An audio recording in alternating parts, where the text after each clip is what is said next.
Namaste, beautiful souls, and welcome back to another power packed episode of Pauzeitive, your source of spiritual insights and divine tales. I am Vijayalakshmi, your host, and like always, I am super excited to have your beautiful association. In the previous Q&A episode, we figured out what exactly life needs from us. Why are we here? What's the purpose? What will happen after death? What's karma? How is it deciding that what we will have after this human clothing? And all of those questions we took reference from our Vedic scriptures, Srimad Bhagavatam and Bhagavad Gita. I had so much contentment and fun, of course, filming my previous episode. Plus, I had so many questions yet to be shared with you all beautiful souls that I couldn't resist but film this another Q&A episode. So again, I'll be taking some more questions that have been burning inside me since a long time. I hope that may our Almighty Lord Krishna uses me as an instrument to answer any of these questions in case you have them. I know you all are very wise, intelligent, beautiful human beings. So please pardon any of my mistakes. Like I always say, that an intelligent human being, even from a filthy place, can pick gold and is always able to overlook any faults in the less wise. That being said, let's get it started. So again, I have my entire list of questions ready. I have as my companion Srimad Bhagavatam. I have my questions that might be yours. In case you have these questions burning inside you, today we will answer them. Question number 1 for the day today is: what is the nature of happiness? Happiness, according to our Vedic scriptures, Srimad Bhagavatam and Bhagavad Gita, it's something that stems from the inside, from internal contentment and spiritual fulfillment, and is not dependent on the physical circumstances. Sorry to burst your bubble, but true happiness is found in self-realization and the cultivation of virtues such as compassion, gratitude, and my favorite, love. How can we overcome fear and anxiety? I personally know a lot of people who struggle from anxiety. Not just in knowing the cause of fear and anxiety, I am curious to know how can we tackle it. And our beautiful scriptures reveal that fear and anxiety arise from attachment and ignorance to the material world. And how can we overcome it? We can very easily overcome it. The scriptures say that we can very easily overcome it, but I believe that first of all, there is no but when it comes to the scriptures. I believe that it takes a lot of practice, especially for a fool like me who has poor fund of knowledge and out of practice. So, but for someone as wise as you, it's super easy, I'm sure.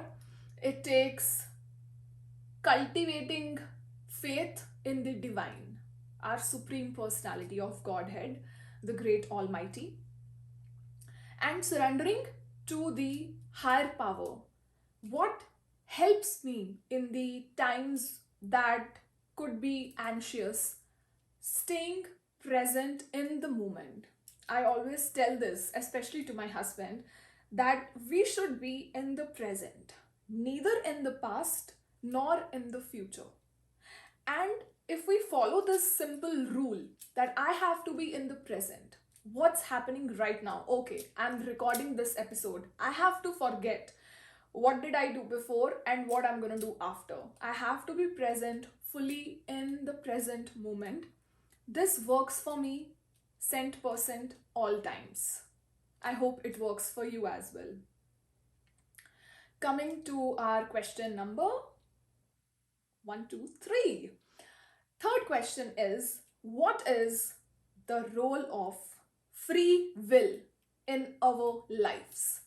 In spite of having karma, our karma, deciding on various factors that take place in our life, we still have a little bit of free will by God's grace that we can decide, we can plan. For example, we can plan our day. How do I want my day to look like? To some extent, we have that free will, but we have to use that free will very wisely. The scriptures explain that free will allows individual to strive for spiritual growth and liberation by making conscious decisions with dharma and devotion. Simple. Done. 1, 2, 3, 4. Question number 4. What is the purpose of relationships? More than just the purpose of relationships, that's a very general thing. I would want to know that what is the role of relationships in my spiritual journey, in our spiritual journey? Why do we have relationships, and what purpose do they serve in our spiritual journey? Let's look into that. So relationship serves as opportunities for mutual growth, learning and support on the path of self discovery and service. And yes, it makes sense. Healthy relationships foster love, compassion and understanding, nurturing our spiritual evolution. Haribol to that. It's beautiful. God has put us in a societal setup where we are learning from one another. Starting this podcast and sharing with you all beautiful souls the little divine knowledge that I am getting to collect in my pot and sharing with you all in a hope that it might be fruitful for both of us. Moving on to our next question, which is, how can we find inner peace amidst chaos? This is something interesting that I would personally want to learn. Inner peace is cultivated through practices such as meditation, prayer, and self reflection, which help calm the mind and connect with the divine. Detachment from material desires and acceptance of the present moment are also key to finding lasting peace. What personally helps me is, again, I would like to share that because it's tried and tested. Whenever it gets too chaotic, outside doesn't bother me that much. But whenever I feel now it's getting chaotic, all messy on the inside, I try to stop trying. Yes, it's funny how I put it.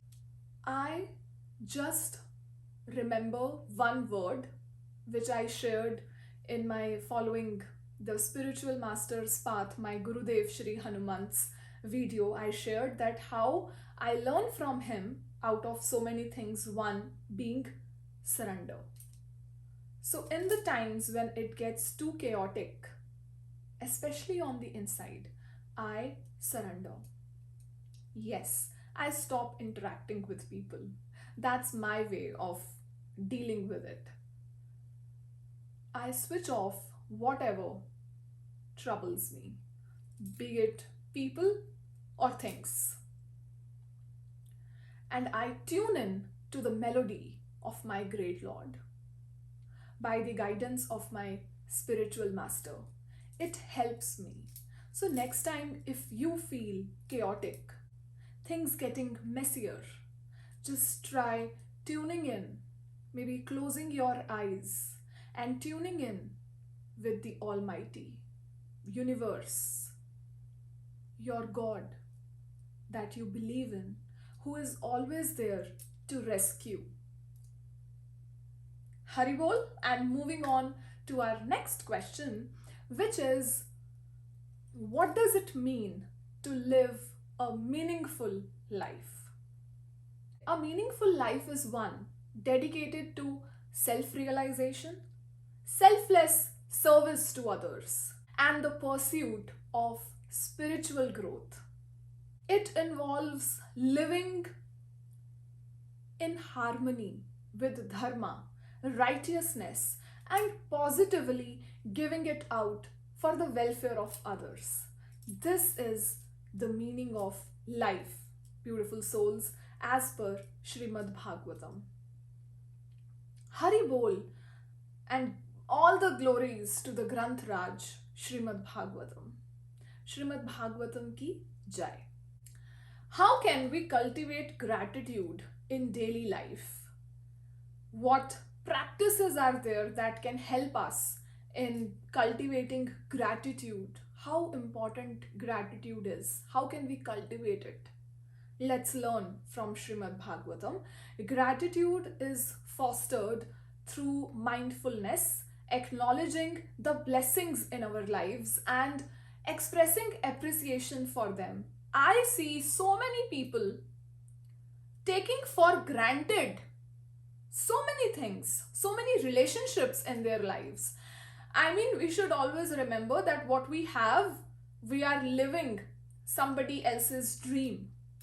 If you feel that now you are here in Canada but you are jobless and you are cursing yourself or the universe for the situation you are in, we need to think.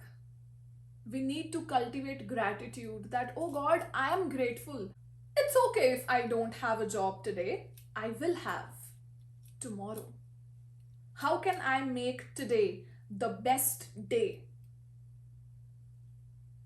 Let's count our blessings instead of looking at what we lack. Coming back to Srimad Bhagavatam beautifully explains that service to others, selfless act of kindness, and regular reflection on the gifts of existence also deepen our sense of gratitude. Let's give a thought to that and a big haribol to that. Moving on, how can we attain inner peace? Now this I also want to attain. It's not that I have attained inner peace. I am no Buddha. Srimad Bhagavatam tells us that inner peace is achieved by aligning one's life with spiritual practicing devotion, bhakti, and cultivating detachment from material desires. Regular meditation on the divine and engaging in selfless service can also help calm the mind and bring lasting peace. What is the importance of Guru in spiritual life? I have dedicated and shared my very personal divine tale with you in the previous episode, last to last episode. Having a Guru is indispensable on the path of bhakti.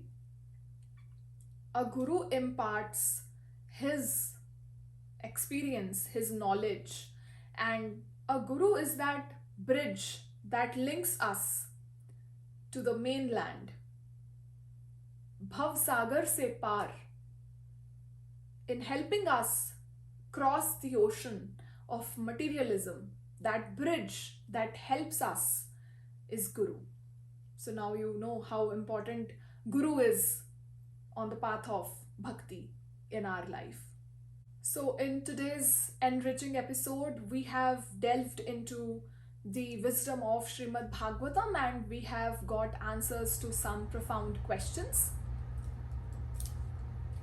I am not able to resist. I have Srimad Bhagavatam right here in my hands. So I'm going to share maybe just a little bit from it it says, I would like to share a few of my favorite verses from it. The supreme occupation, dharma, of all humanity is that by which men can attain to loving devotional service unto the transcendent Lord. Such devotional service must be unmotivated and uninterrupted to completely satisfy the self. Basically, Srimad Bhagavatam explains and tries to tell us that everyone should engage himself in the transcendental loving service of the Lord.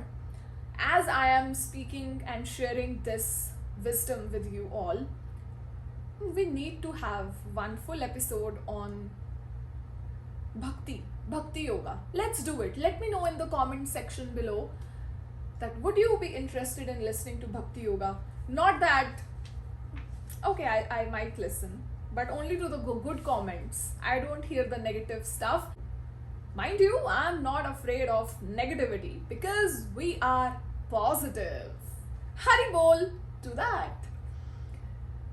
Therefore, with one pointed attention, one should constantly hear about, glorify, remember, and worship the personality of Godhead, who is the protector of devotees.